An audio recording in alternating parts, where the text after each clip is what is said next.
চলে এলো না।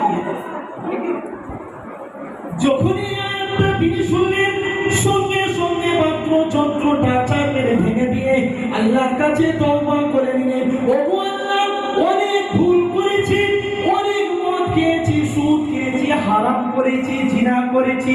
আল্লাহ পাক, আপনি আমাকে পরিবর্তন করে দিন। আল্লাহ, তওবা করছি, আমি জীবনে মদ খাবো না।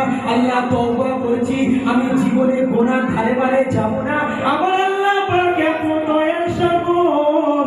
আমার আল্লাহ কোরআনের মধ্যে জানিয়ে দিলেন, লা তাকনাতু মির রাহমাতিল্লাহ, হে বান্দা, আমার রহমত থেকে তুমি নিরাশ হয়ে যেও না। একটা আয়াত জীবন পরিবর্তন, এমন পরিবর্তন করলেন।